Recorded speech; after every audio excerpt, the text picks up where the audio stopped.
Radio Auto, l'occasion rêvée. Avec AD, le réseau 2000 garagistes et carrossiers multimarques. Chaque samedi, Sud Radio et ses partenaires de Mobility TV essayent pour vous un véhicule sur le marché de l'occasion. Ça vous a pas échappé, les délais de commande sont un petit peu longs, c'est difficile d'avoir un véhicule neuf, c'est pour ça que vous êtes de plus en plus nombreux à acheter d'occasion et puis en plus c'est moins cher. Aujourd'hui, on va essayer la Tesla Model 3 d'occasion avec nos 3 spécialistes que je m'apprête à vous présenter. Mais avant ça, un point sur l'évolution des motorisations sur le marché de l'occasion avec Julien Billon. Bonjour à vous. Bonjour.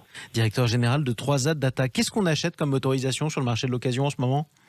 En tout cas, certainement pas de l'électrique. La transition écologique n'est pas du tout en ordre de marche sur le marché du véhicule d'occasion.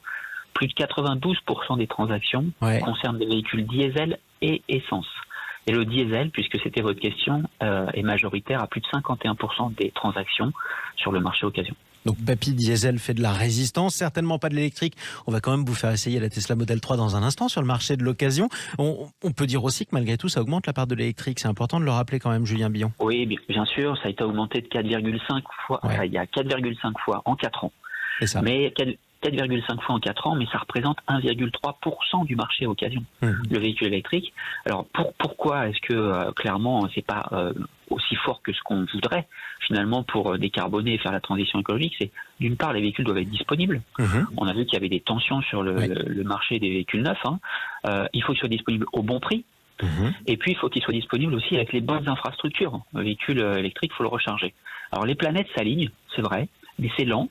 Et puis malgré tout, sur le marché des véhicules d'occasion, les réticences subsistent, d'une part au regard du prix et de l'usage du véhicule électrique pour les clients de ce marché occasion. Et les clients du marché occasion ne peuvent pas se permettre d'accéder à une mobilité automobile propre à 40 000 euros. Donc c'est pas sûr du tout que l'offre disponible en véhicule électrique pour le marché occasion trouve un preneur au prix envisagé aujourd'hui, sans accompagnement de la clientèle, qui est très spécifique. On cherche des véhicules quand même plutôt pas chers. Et puis je rappelle, 2035, fin des véhicules thermiques sur le marché neuf, 2050, décarbonation du parc roulant de 41 millions de véhicules. Donc il y a des enjeux très forts et très très proches en calendrier. Ça approche, tic-tac, tic-tac. Merci beaucoup Julien Billon, directeur général de 3A Data. On va l'essayer quand même, ce Tesla Model 3, cette voiture donc électrique sur le marché de l'occasion avec nos 3 spécialistes. Jean-Christophe Lefebvre, bonjour à vous. Bonjour Jean-Marie. Journaliste à Flotte Automobile. Grégory Pelletier, bonjour à vous. Bonjour Jean-Marie. Directeur de la rédaction de l'Argus. Et Guillaume Arnonnet, bonjour à vous. Bonjour Jean-Marie. En duplex sur Sud Radio, vous représentez en chair VO Tesla Model 3. D'ailleurs, mais il a quel âge ce véhicule, Grégory ?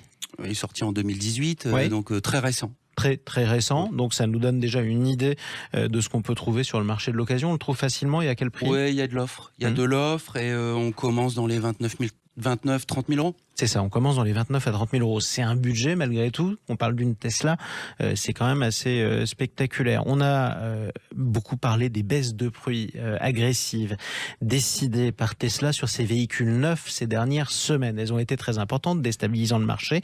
Est-ce que ça a eu un impact sur les Tesla d'occasion ? Oui, alors c'est pas ces dernières semaines. Tesla est un constructeur habitué à faire varier ses prix sur tous ses modèles en fonction des parts de marché qu'il veut atteindre. Et sur le neuf. Bah oui. Et ça a des conséquences pour les acheteurs qui, d'un jour à l'autre, peuvent avoir 10 000 euros de moins sur le même véhicule, qui ensuite, en occasion, aura aussi des problèmes pour se situer. Néanmoins, cette Tesla 3, pour moi, c'était la première vraie voiture, pas de Monsieur Tout-le-Monde, mais accessible en termes de prix, plus compacte. Pas désagréable à conduire, même si sa suspension est très ferme. Pas désagréable à conduire, dit-il. On sent que vous avez pris beaucoup de plaisir. Oui. Après, ça dépend des motorisations, parce qu'il y a plusieurs types de batteries, il y a un ou deux moteurs, etc. Moi, je prendrais le modèle de base avec le long range, c'est-à-dire la grosse batterie, qui permet d'aller à plus de 500 km sans avoir à recharger, y compris avec de l'autoroute. Un petit peu moins sur l'autoroute. Voiture très agréable à conduire, plutôt joliment dessinée.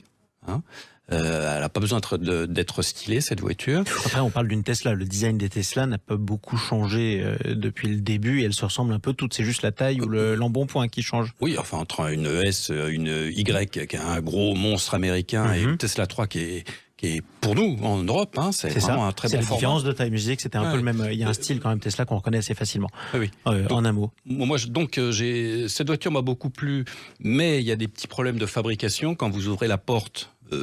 Les deux côtés, par exemple, vous regardez le passage de roue, on voit que le robot, il n'est pas allé jusqu'au bout de sa peinture. Et on voit la tôle. On voit la tôle est mal peinte.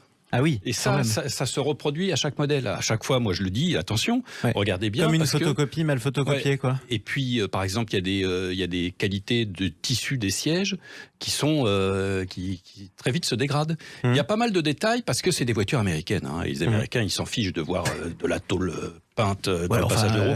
On n'a pas prévu de rouler dans un hangar quand même. Sauf dans le premium. Sauf dans le premium, effectivement. Guillaume Arnonnet, est-ce qu'elle est présente sur le marché des enchères, cette Tesla Model 3 d'occasion ?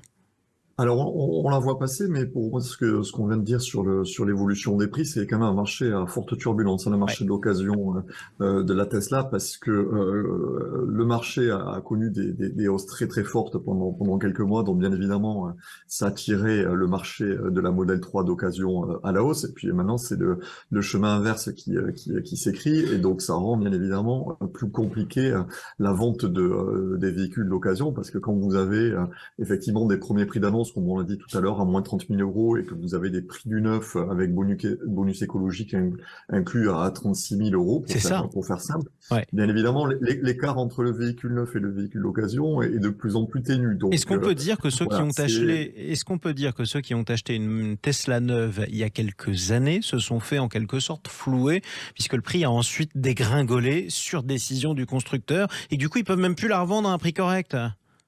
Alors ça a eu un vrai impact, ça c'est certain. Il faut pas perdre de vue que ce sont quand même des véhicules qui sont pour beaucoup vendus avec des mécanismes de financement adossés, type LOA ou location longue durée. Donc finalement c'est pas le client final qui est propriétaire à la sortie. Donc je dirais l'impact sur le prix de revente, c'est plus Tesla qui va le subir. Voilà, puisque c'est quand même un marché effectivement qui a eu beaucoup de succès auprès de particuliers, également auprès de la clientèle entreprise. Ça, c'est un produit, la Model 3, qui a été beaucoup vendu en flotte. Donc voilà, en tout cas, c'est quand même le grand 8, le marché de l'occasion. Le yo-yo Tesla, en fait, utilisé par Elon Musk. Grégory Pelletier, elle est en concurrence avec quel véhicule, la Tesla Model 3 d'occasion? Alors, si on regarde par les prestations, la longueur et tout ça, pas beaucoup de véhicules. On a une BMW i4 aujourd'hui en face, et il n'y a pas énormément. Après, par le prix, avec beaucoup de choses. On voit très bien aujourd'hui, Guillaume a raison de le dire, en prix du neuf, aujourd'hui une Model 3, c'est le Mégane E-Tech, c'est une ID.3, une MG4, c'est une MG4, sachant que c'est pas le même véhicule, pas les mêmes technos. Il faut pas oublier qu'ils ont un gros avantage, Tesla, c'est leur réseau de superchargeurs. Oui. Un très gros avantage. Donc, est-ce que ça veut dire, en gros, que si j'hésite entre une Tesla Model 3, une Mégane E-Tech ou une MG4, je prends toutes les gammes comme ça, je suis fou si je prends pas la Tesla? Après, on n'a pas le même produit, quoi. Si on veut une petite voiture, Model 3, c'est pas une petite voiture, ça fait plus de 4,60 m. Oui, enfin, la Mégane E-Tech est pas non plus rikiki. Elle est, justement, la Mégane E-Tech, elle fait 4,25 m, elle est petite. C'est vrai qu'après, on n'achète pas une automobile, Tesla Model 3. On achète un produit high-tech. C'est-à-dire que une Model 3, avant d'être une carrosserie, c'est surtout une plateforme logicielle, le fameux écran qui est...